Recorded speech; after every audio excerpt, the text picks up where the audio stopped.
Hey Maicurlies, I hope you're having a fantastic day.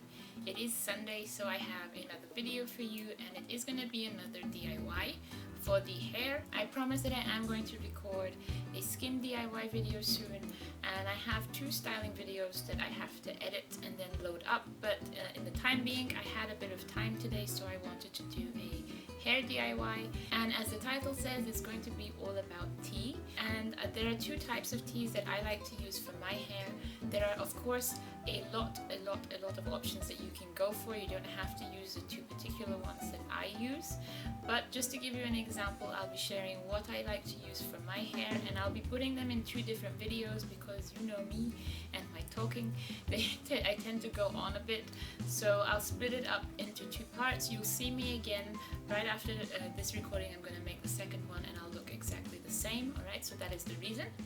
So in this particular video I'm going to talk about using hibiscus tea for the hair, and I have mentioned hibiscus before. I've already mentioned how I like to use it for my hair and the different ways in which you can actually make your own hibiscus powder if you're going to be really creative and make your own hibiscus petals. I'll put a link to the videos of hibiscus that I've made before on the screen somewhere for you guys to look at, but like I said, this is going to be all about using teas.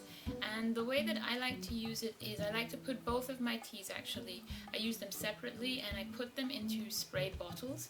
You can use the tea as a rinse so that you basically just dunk it over your head. You don't have to put it into a spray bottle if you don't want to.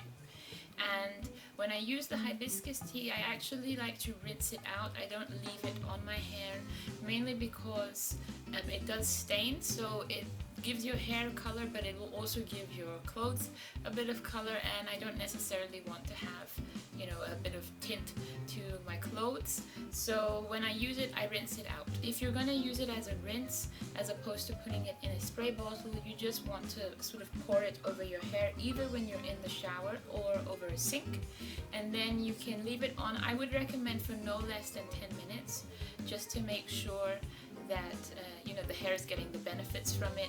Okay, I'm sorry, I'm really thirsty. I woke up really early again today, full of energy, and now I'm sort of losing the energy, so I'm drinking my smoothie.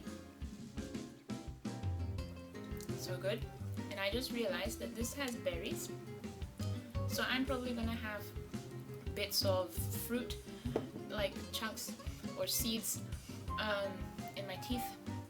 So if I do, I apologize, it's because of the smoothie. Anyways, moving back to hibiscus tea, I like to use it as a spray, like I said, and I leave it on for an hour to an hour and a half, and then I'll move on to washing my hair. So of course I'm going to have a blog post about the benefits of using a tea spray and the ingredients that I use in combination for the tea spray on my blog, and you can find the link to that in the description box below.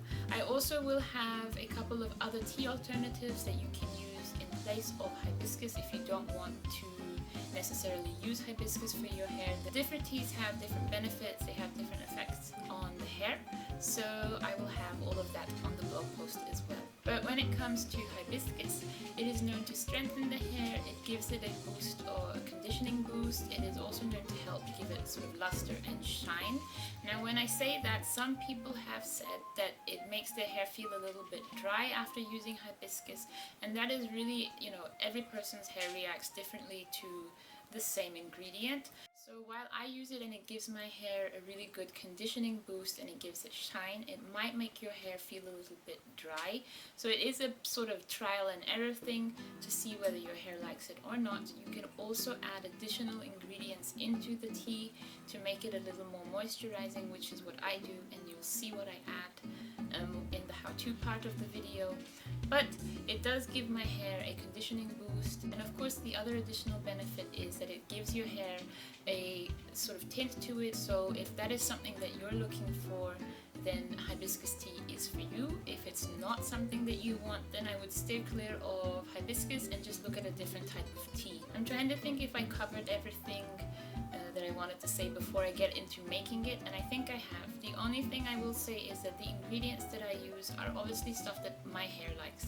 If I'm using something that your hair doesn't like, then please just don't use it, you know, replace it with something else. Just switch things up a bit so that it fits your hair needs. This is not set in stone, it's just what my hair likes. Alright my curlies, so next up is how I make the hibiscus tea spray. Water, and I have a cup and a half of water, and we're going to warm this up or bring it to a boil. And then I have a quarter of a cup of hibiscus petals. And then in here I have, which you probably cannot see, but I've got in here 1 teaspoon of Nim infused coconut oil. And this is my DIY Nim infused coconut oil. And for moisture we'll be using 1 teaspoon of glycerin. This is optional, you do not have to use glycerin. And then to end it all off, I'll be using an essential oil, and I'm going to be using grapefruit essential oil. So the first thing that we're going to do is we're going to bring the water to a boil, and we're actually going to boil the water together with the hibiscus petals, and I'm just going to boil it for 5 minutes, no more than that, and I let it cool down to room temperature. Once it's down to room temperature, I'm going to put it into this bowl just so you guys can see, and then I will add the remaining ingredients and transfer it into my spray bottle. So this is the hibiscus tea after it's been boiled. Like I said, I left it on the stove for 5 minutes and then I let it come down to room temperature. It's a really pretty color. I'm trying to show you without spilling it, but yeah, it's a really pretty color.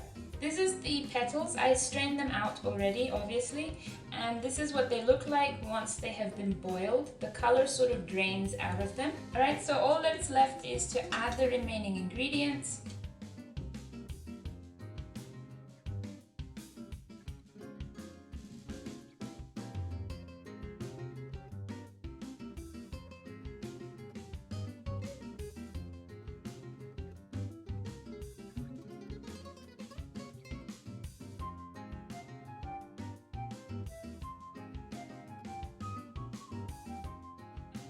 That's how I make my hibiscus tea spray.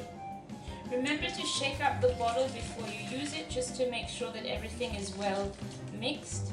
But yeah, it's ready to use.